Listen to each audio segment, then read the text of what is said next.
O Brasil é o quinto país mais conectado do mundo. O comércio eletrônico cresceu 43% nos últimos 2 anos e as vendas online já representam cerca de 1% do PIB. Porém, o conforto de navegar e comprar pela internet, sem alguns cuidados, podem trazer prejuízos, como o roubo de senhas de banco, cartões de crédito e muito mais. No ClickLeague, vamos conhecer mais sobre segurança na rede e descobrir como podemos nos proteger desse tipo de crime. Os nossos convidados desse bloco são o César Augusto Faustino, que é coordenador de prevenção a fraudes eletrônicas da Febraban e do Banco Itaú, e o Gabriel Coutinho de Lima, pesquisador de segurança da informação e sócio-diretor da Ponto Sec. Quem também nos acompanha por Skype é o Marcelo Lau, engenheiro eletrônico e diretor executivo da Data Security. Gente, muito obrigado aí pela participação de vocês, é um prazer ter vocês aqui no nosso programa. Eu quero começar aqui com o meu amigo. Por que acontece tanta fraude em banco? Pois é, Godoy, inicialmente eu agradeço aí a produção do ClickLeague por ter dado a oportunidade para a gente que representa a Federação Brasileira dos Bancos e eu particularmente o Banco Itaú, para poder abordar esse assunto de temos muita fraude, pouca fraude, os sistemas são seguros, não são seguros. Eu acho que é uma excelente oportunidade, junto com os demais convidados aí, cada um com suas especialidades, para a gente falar um pouco do assunto. Para contextualizar, eu só queria falar assim, o sistema bancário brasileiro é muito grande, né? Nós somos aí a 8ª, 9ª economia do mundo, temos uma população grande e está tendo uma bancarização acelerada, um processo aí de crescimento econômico dos últimos anos, mais aí o surgimento, aí, a ascensão da classe C e D aí, aos bens de informática, a inclusão digital, todo programas sociais do governo. Então isso aí leva a muita gente, novos entrantes, velhos entrantes, mas muita gente usando meios eletrônicos para transacionar em banco, né? Então são 100 milhões de contas correntes, 100 milhões praticamente de contas de poupança. Nós estamos falando de 200 milhões de contas no sistema. 42 milhões dessas contas transacionam por internet, né? Nós temos 182 mil caixas eletrônicos espalhados, né? Tem mais 160 mil correspondentes bancários. E o fenômeno novo, que começou do zero em 2008, que é o Mobile Bank, que começou do zero e fechou 2011 com 4 milhões de usuários. E é só o começo, né? E isso é só o começo, porque achamos que em 5 a 7 anos vai haver uma convergência entre o Internet Banking e o Mobile Banking. E, para você ter uma ideia, hoje já transacionam por internet 24% de todos os bilhões de transações bancárias que são feitas hoje, são feitas por internet. Isso porque a internet ainda não chegou nos rincões. Isso porque ainda estamos nesse processo de inclusão digital no país. Porque quando isso estiver mais consolidado, com certeza é clara a preferência dos clientes pelo uso da internet. Inclusive, ainda temos hoje 27% das transações sendo feitas por cartões, tanto em ATMs quanto em compras, e 24% pela internet. Mas a gente percebe que o crescimento dos usuários de internet é maior do que o crescimento dos que transacionam por cartão. Então a gente acha que logo a preferência será por transacionar por internet, principalmente com o advento de novas tecnologias que vão permitir tornar, inclusive, mais seguras e mais populares as transações por internet. Bacana, mas não é só em banco que tem fraude, também é possível com esse novo mundo aí, com tantas informações disponíveis na rede, na nuvem, outros tipos de fraude. O Gabriel, recentemente, ele identificou a possibilidade de uma fraude também no bilhete único, é isso? Não só no bilhete único daqui, mas também em vários sistemas de bilhetagem eletrônica, né? Então, quando a gente fala de hacker, a primeira coisa que a gente associa é um cara que está no computador, na internet, em algum lugar do mundo, fazendo uma invasão via internet. Mas não é só internet, né, que ocorre falhas de segurança. Então, a gente tem que estudar todos os tipos de tecnologia usados por todas as empresas para a gente encontrar um cenário que possa ser mais seguro. Bilhetagem eletrônica, por exemplo, nem sempre está diretamente relacionada à internet, porque é uma transação que você usa no seu cartão, no sistema para entrar no seu meio de transporte. E também é um valor, uma transação que acontece naquele momento e que se você conseguir entrar nesse sistema, entrar nesse cartão e manipular ele, você pode encontrar uma fragilidade que leve a fraude desse sistema, né? Quer dizer, a fraude é a coisa mais antiga do mundo. Se falsificavam cheques, tudo, dinheiro. Ainda se falsifica. Ainda, dinheiro. Então a gente simplesmente está acompanhando. Não é que a internet permite mais fraude aqui, o negócio cresceu muito e existem mais possibilidades. Eu queria chamar para a conversa também o Marcelo Lau, que ele está nos acompanhando aqui. Tudo bem aí, Marcelo? Tudo, como é que estamos? Eu estou ouvindo a conversa e eu achei interessante os comentários. Eu acho que, assim, apesar de nós falarmos muito em fraude, nós devemos avaliar também que a segurança ela trata de 3 aspectos importantes. A disponibilidade, a integridade e a confidencialidade. Quando a gente fala de fraude, a mudança de informações que estão representadas hoje no sistema. Quando a gente fala de grana, a grana não está mais no papel físico. Hoje é uma representação numérica que está dentro do sistema. Mas vamos falar de outros aspectos relacionados à segurança. A disponibilidade propriamente dita é um aspecto que está sendo tratado muito atualmente, está em voga, até porque alguns grupos questionáveis acabam atuando dentro desse mercado em disponibilizando sistemas. Não que isso venha afetar diretamente as empresas, mas afeta os consumidores que fazem uso desses serviços. Mais uma vez, tratando da questão fraude, nós devemos lembrar que, pelos números do CERT-BR, há estatísticas que indicam que cerca de 15% dos ataques estão relacionados a tentativas de fraude, sendo que metade desse contingente é a disponibilização de páginas falsas. É claro que esses estatísticos não indicam que as pessoas que sejam afetadas estão sendo afetadas porque estão acessando páginas falsas. Na maioria das vezes, elas acabam inadvertidamente instalando um programa espião, e muitas vezes elas nem sabem que aquilo é um programa espião, e elas são levadas indevidamente a dispor de informações pessoais ou até de fotografias, como aconteceu no mês passado, um evento de grande repercussão, sobre vazamentos e outras coisas relacionadas à fotografia. Então, infelizmente, quando nós tratamos nos dias atuais, as pessoas estão preocupadas com fraude? Estão, mas estão muito mais preocupadas com a sua imagem no ambiente como a internet. Tá, você estava falando do que aconteceu com a Carolina Dickmann, né? Que Exato. pegou um computador, alguém invadiu um computador dela, mandou consertar e as informações pessoais delas estavam lá. Agora, para a gente dar algumas dicas aqui para quem está nos acompanhando, quais são as principais fragilidades que existem hoje para uma pessoa comum, na sua opinião, do ponto de vista do banco? Então, as fraudes, dado esse contexto nosso aí de um grande sistema financeiro, atrai os fraudadores, né? É um grande atrativo todo esse dinheiro que roda no sistema financeiro. E tem vários tipos de fraude, mas hoje aqui nós temos as fraudes, além daquelas tradicionais, como você citou, do cheque, ainda tem, nós temos as fraudes basicamente, falando do mundo eletrônico, com os cartões, né? E essas fraudes de cartões tem a tradicional clonagem de cartão, que depois que os bancos adotaram a tecnologia do chip, acabou caindo bastante, mas surgiram outras que vão através do estelionato da engenharia social. Então, hoje, o cliente está sendo muito atacado. O ataque ocorre no cliente em busca de informações que vai obter, ou através, como o Marcelo bem disse, de páginas falsas, que ele, pensando estar no banco, digita sua conta, sua senha, suas credenciais, que depois o fraudador utiliza para fraudar, ou mesmo das formas mais simples, que um banco envia um cartão pelo correio, esse cartão é extraviado, e depois de posse desse cartão, o fraudador liga para a casa do cliente e fala que vai mandar um cartão para ele, precisa desbloquear esse cartão, para desbloquear precisa que ele passe a senha por telefone. E a hora que ele passa a senha, ele tem o cartão e a senha e ele vai e frauda. É uma fraude de engenharia social pura, estelionato uma fraude analógica. Puro, usando o meio eletrônico depois para transacionar. Então, a gente está num processo bastante grande de conscientização dos usuários para um uso seguro, para conseguir identificar quando ele está de fato na página verdadeira do banco, quando está numa página falsa para não passar os dados para o fraudador, a postura correta e segura dele na frente de uma ATM para fazer um saque, para não permitir que alguém roube seus dados. Quando ele cai numa fraude, o prejuízo é do cliente ou do banco?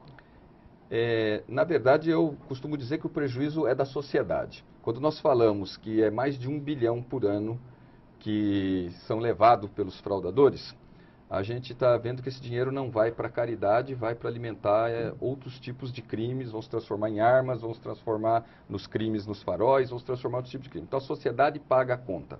Porque quando você fala de contabilizar o prejuízo, a maior parte é contabilizado pelos bancos. Mas não há dúvida de que a fraude hoje ela faz parte da perda operacional do banco e ela vai constituir o custo, ela vai fazer parte do custo do banco, né, uma despesa para o banco, e como todo custo que tem no banco, de uma certa maneira ela vai para o custo da taxa, ela vai para o custo do serviço bancário, não que queira se cobrar a fraude do cliente, não é isso. Acontece que todo custo, e a fraude é um custo, de uma certa maneira vai compor depois o preço do serviço, o preço da taxa de juro.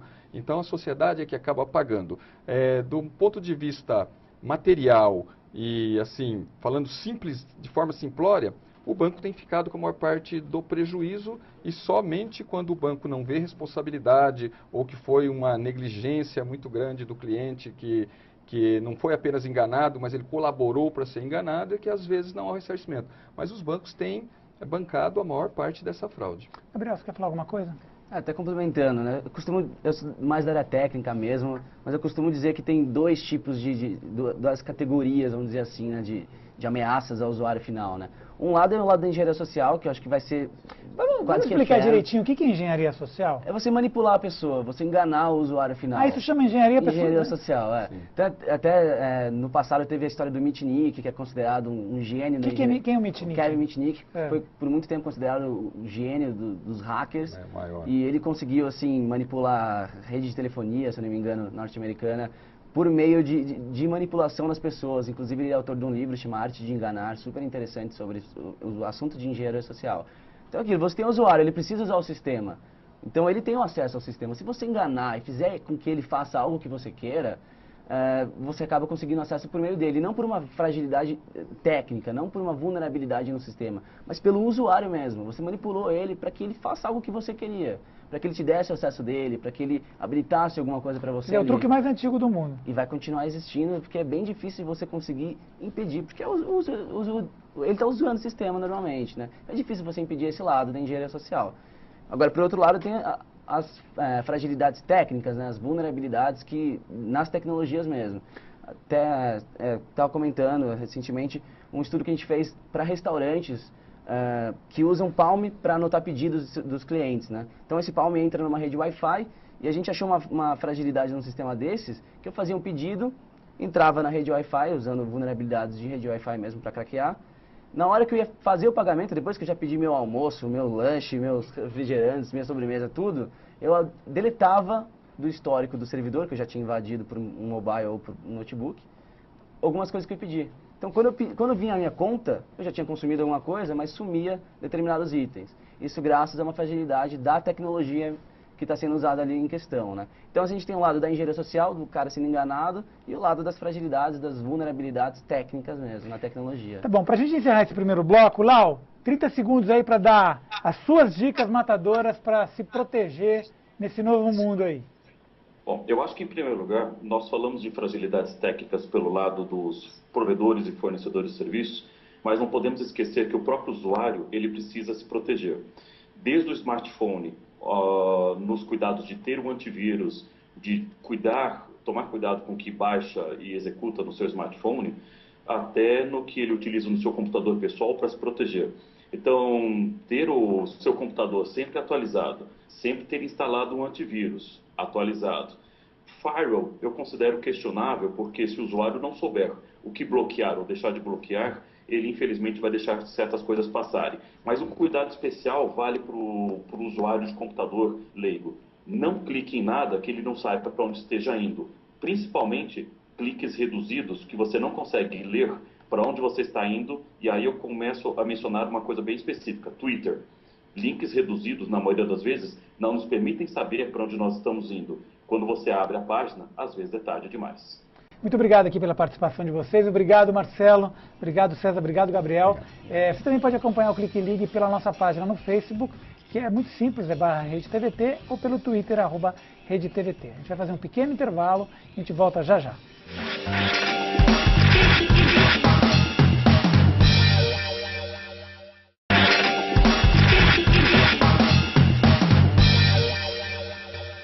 No Clique Ligue de hoje, estamos com craques da segurança da informação, dando dicas de como navegar na internet com segurança. E é exatamente sobre segurança que é a nossa próxima dica.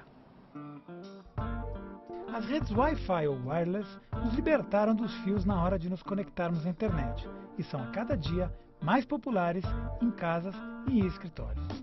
Mas para funcionar com segurança, você precisa ter algumas precauções. Caso contrário, seus dados como senhas de bancos, informações pessoais e profissionais podem ser acessadas por desconhecidos. Então, vamos dar algumas dicas básicas de segurança para a sua rede Wi-Fi. Primeiro, crie uma senha de acesso à rede. Quanto maior a quantidade de caracteres, melhor. A maioria dos roteadores, que são os transmissores do sinal da sua internet, já vem com 3 tipos de segurança: WEP, WAP e WPA2. Escolha sempre WPA2, pois a proteção é mais resistente e encriptada. Para configurar a opção WPA2, leia atentamente o manual do seu roteador e siga as instruções. Se você tiver alguma dúvida, existem vários fóruns na internet que podem te ajudar a configurar o seu roteador. Gostou dessa dica? Então compartilhe. Assim como no mundo real, no mundo virtual é preciso estar atento com a nossa segurança. Para conversarmos sobre esses dois mundos tão interligados, convidamos o Gabriel Coutinho de Lima, que é pesquisador de segurança da informação e sócio-diretor da PontoSec, e o José Edmir Pininga, professor da Faculdade Impacta de Tecnologia. Por Skype, o nosso convidado é o Marcelo Nigri, engenheiro eletrônico e sócio fundador da Winco Tecnologias e Sistemas. Estamos de volta aqui nesse terceiro bloco, conversando sobre tecnologias. Eu estou com o nosso convidado aqui, o Ariel Marcelo Nigri. Ariel, qual que é a dica para quem tem smartphones e está começando a acessar a internet aí de lugares públicos, etc.? É importante, primeiro, dar conta que os Wi-Fi abertos, esses que são oferecidos, você nem sabe de onde é a rede, são muito perigosos, né?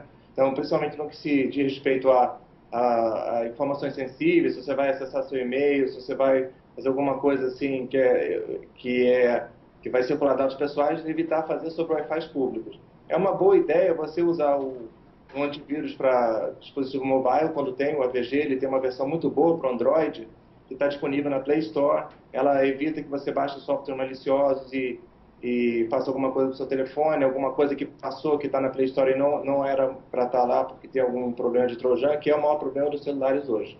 Então, é bom tomar cuidado com isso e, claro, usar uma senha no seu telefone, porque se você perder o seu dispositivo, às vezes a gente esquece de botar a senha e a pessoa que acha o seu dispositivo tem acesso aos seus dados pessoais. Na versão 4.0 do Android, por exemplo, você pode criptografar o telefone inteiro. É uma opção que já vem, é gratuita e eu recomendo que as pessoas façam. Bacana. Recomendações para telefones celulares. Quer dizer, você está, por exemplo, mas você está numa área pública, você encontra um Wi-Fi disponível, você pode usar? Como é que é isso? Pois funciona da seguinte forma, dependendo do tipo de coisa que você está fazendo, é mais ou menos perigoso. Por exemplo, se você tem o Facebook, é bom você ter certeza que o seu perfil utiliza segurança com criptografia antes de usar de lugares públicos, né? Mas, de qualquer forma, o ideal é não usar, sempre que possível, não usar de lugares públicos se você não conhece o fornecedor. Se você está no aeroporto, tem a rede da VEC, é seguro. Se você está no meio da rua e achou uma rede de um café que você não conhece, aí é mais perigoso. Redes abertas são um perigo que a gente precisa se preocupar com isso, principalmente quando vai passar senhas. Por exemplo, vamos chamar o Gabriel para conversar. Qual que é o problema de você acessar o Facebook numa rede Wi-Fi aberta? O que vão fazer com o teu Facebook? Não é pior entrar num banco, né? Na verdade, não é nem o Facebook em si, né? Quando você está numa rede aberta, que não tem criptografia, os seus dados estão sendo ditos na rede, estão sendo falados pelo seu dispositivo para a rede, de forma clara, de forma que um hacker que está naquela rede pode ler. Então, se a gente está na mesma rede, numa rede pública, sem criptografia, e você de repente está acessando um e-mail que não utiliza criptografia, ou está fazendo login em um site que não utiliza criptografia, eu posso ler esse seu pedido de login e captar esses dados para mim. Então, o perigo está em usar sites ou sistemas sem criptografia e redes abertas. Bacana. Bom, Ariel, eu quero agradecer a tua participação aí por Skype com a gente. Obrigado pelas dicas. Tá bom, obrigado. Obrigado. O que é criptografia? O engraçado... No bom português, assim, para a gente entender. O engraçado é que a gente fica ouvindo aí algumas palavras. Você precisa se preocupar no mundo virtual porque alguns sites são suspeitos, alguns ambientes são suspeitos. Mas o que é que vem a ser um ambiente suspeito, né? O que é que vem a ser um ambiente que ele é mais frágil do que o outro? Claro que quando a gente faz essas comparações com o mundo real, fica mais fácil de nós encontrarmos essas correlações. Aqui em São Paulo, existe um ambiente que muita gente no Brasil conhece, chamado 25 de Março. 25 de Março é um ambiente de compras. Mas aqui em São Paulo também existe um shopping center chamado Shopping Center Iguatemi, que é um ambiente de compras. Se nós fôssemos fazer uma comparação, qual dos dois é suspeito? E por que que um deles é suspeito se os dois são ambientes de compra? A 25 de Março é um ambiente de compras. O shopping center, tirando a praça de alimentação, também é um ambiente de compras. Em um desses lugares, eu tomo mais preocupação com a minha segurança do que no outro. O que é que eu faço quando eu vou a 25 de Março? Eu tomo cuidado com alguns bens meus que eu não tomaria quando eu estou lá no shopping center, qualquer um outro shopping center de São Paulo, ou de qualquer lugar do Brasil. Nós nos preocupamos com os nossos pertences. Alguns deles a gente coloca criptografia. O que é que eu faço? Eu escondo os meus bens, né, alguns que os leves a 25 de março, ou dentro de uma carteira, ou dentro de um bolso que ninguém vai usar, que ninguém vai ter acesso. Não é que não vai usar, que eu vou usar, mas que ninguém vai ter acesso. Já quando eu estou num ambiente que tenha uma segurança melhor, essas preocupações já são de menor tamanho. Então, quando eu estou dentro de um shopping center, a minha preocupação com criptografia, ela ficou para o shopping center. O shopping center vai me oferecer essa segurança. O shopping center colocou, exceto em alguns casos que não vale comentar, que é os assaltos à joalharia, mas o shopping center colocou a criptografia para mim. Ele tem uma segurança, ele tem um ambiente mais controlado. Enquanto que num ambiente público e num ambiente que tem uma fragilidade maior, como a 25 de março, a criptografia fica para eu que tenho que me preocupar com essa criptografia. Então a criptografia, no final das contas, é como eu faço para esconder os meus bens que eu não quero que as outras pessoas acessem. Bacana.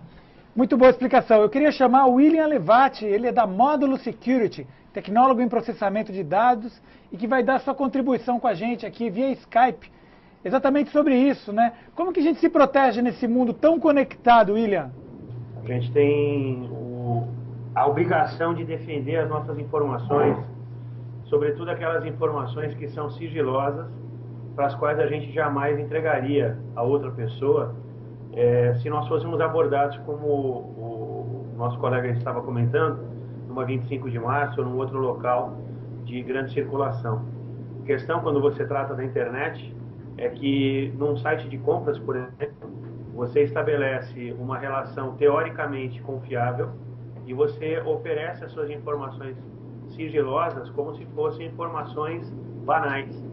Então, esse é o nosso grande desafio, é fazer com que as pessoas tenham o conhecimento e a impressão de que aquilo que é sigiloso deve permanecer sigiloso.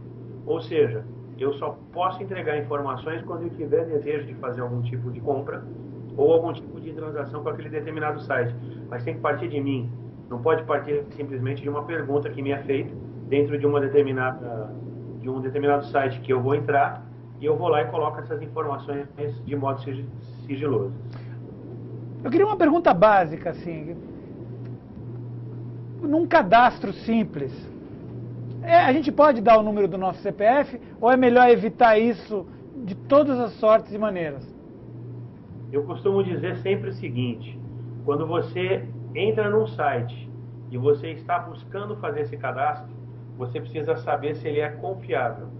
Então, se você tem a certeza de que esse local que você está fazendo a sua compra, ele é confiável, você pode preencher essas informações. Agora, se você entra num site, esse site te faz uma pergunta para fazer um cadastro, por exemplo, para receber um e-mail de promoções e te pede o CPF, é melhor você não dar.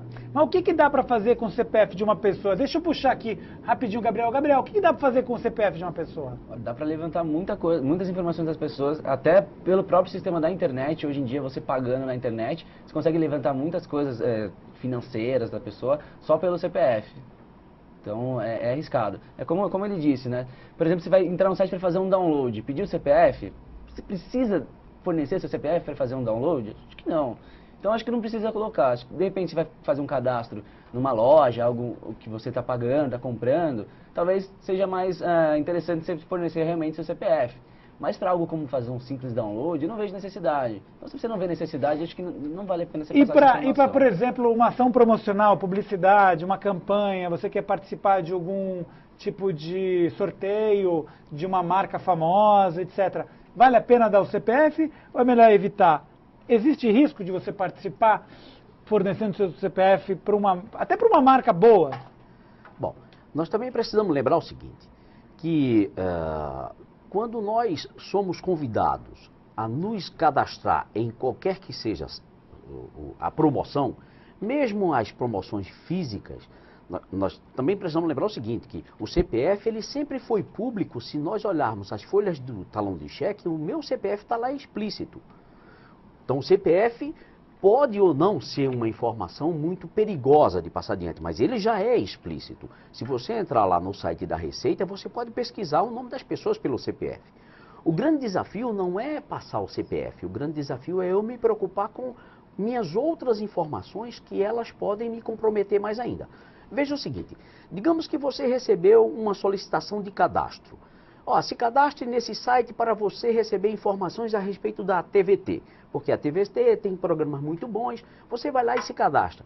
Qual é a chance de você colocar a mesma senha que você usa no Facebook, a mesma senha que você usa no Gmail? A chance é muito grande. Essa é uma boa então, dica. o desafio não é você passar o seu CPF ou o seu RG, mas sim você passar uma outra parte da informação que ela começa a se tornar muito complicada, porque você não decora muitas senhas. Para isso, você tem uma senha só que coloca em todos os sites. Isso é perigoso. William, qual que é a tua dica aí, a tua dica para essa questão da senha? Ele foi muito feliz nessa colocação. Por isso que a gente fala em informações sigilosas. Isso envolve RG, CPF e principalmente senha. Né? Uma pesquisa recente mostrou que um cidadão comum ele tem aproximadamente 16 senhas se ele tiver uso de 2 redes sociais, 2 bancos e se ele trabalhar.